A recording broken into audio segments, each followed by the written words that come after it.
নমস্কাৰ বন্ধু বান্ধৱসকল আজি আমাৰ দ্বিতীয় দিনাখন কালি যেহেতু ৰাতি পালোঁ তো এতিয়া আমি যাম হাবুঙৰ ফালে আৰু হাবুং হৈছে আহোমসকলৰ ৰাজধানী আচলতে মই ইমান ভুল হ'ব পাৰে মই ইমান ভালকৈ নাজানো বাৰু আমাৰ মাহঁতে আগতে গৈ আছে কিন্তু মই যোৱা নাই যেহেতু হাবুং ৰজাৰ যেহেতু যিয়ে নহওক ৰজাৰ লগত জড়িত যিকোনো বস্তু চাই ভাল লাগে তো বলক আজি তেতিয়াহ'লে ময়ো চাম লগতে আপোনালোককো দেখাম এয়া দুয়ো বিয়নী ৰেডি হ'ল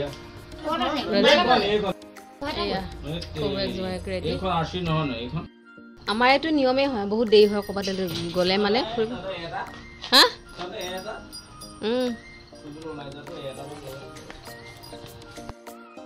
আমি ওলালোঁ আৰু ৰাইজ সকল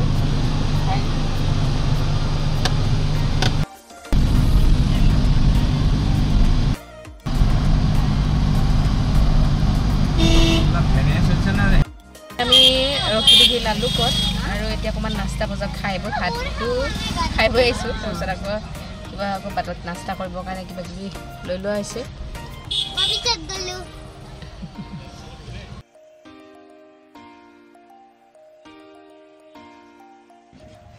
এইবাৰ আকৌ আমি কৰিলোঁ মানে দেউতাৰ গাড়ীখন ভাইটিক দিলোঁ আৰু ভাইটিৰ গাড়ীখন আমি ল'লোঁ লৈ আকৌ চেঞ্জ কৰি আমি এখনত যাম এতিয়া গোটেই সোপা পালোহি গোগামুখ হয় দিয়া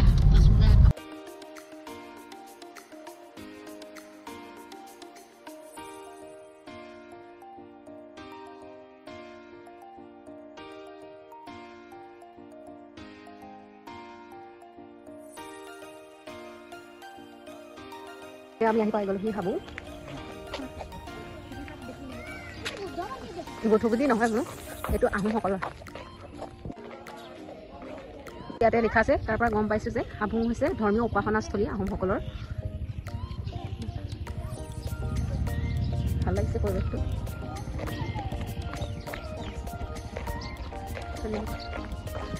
আহিলে হাবুং চাবলৈ নাপায় পাৰিব আৰু ঠাণ্ডা দিনত বহুত ভাল লাগিব পিকনিকৰ কাৰণে চব্জিকে ৰহিলাতে বনাই খাব পাৰিব ভাল লাগিছে খুব এতিয়া আচলতে গৰমৰ দিন কাৰণে মানুহ কম আছে আহিছে যদি সেৰেঙা ইয়াতে পূজা অৰ্চনা কৰা হয় আৰু ইয়াতে লিখাই আছে হয় এখন হাবুং হৈছে স্বৰ্গদেউ চাওলুং চুকাফাৰ মানে অস্থায়ী দ্বিতীয় ৰাজধানী হয় এয়া কি কয় ফাৰুক বা চা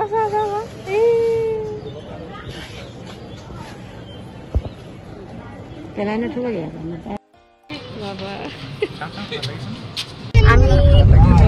আহি গলো হাবিঙৰ পৰা আৰু এয়া আমি এইফালে চাওক ৰজা আহি আছে ৰজা ৰাণী ৰাজকুমাৰী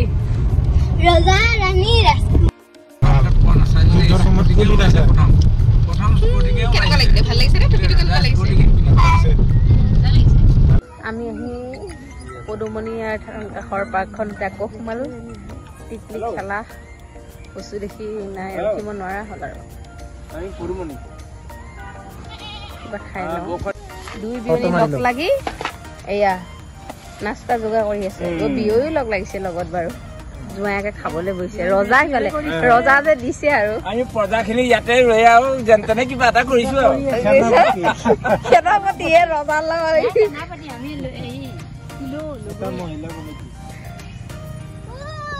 আজিলৈ আহোঁ খুব ভাল লাগিলে আজি ফুৰি আৰু আজিৰ দিনটো ইমানেই বাই বাই গুড নাইট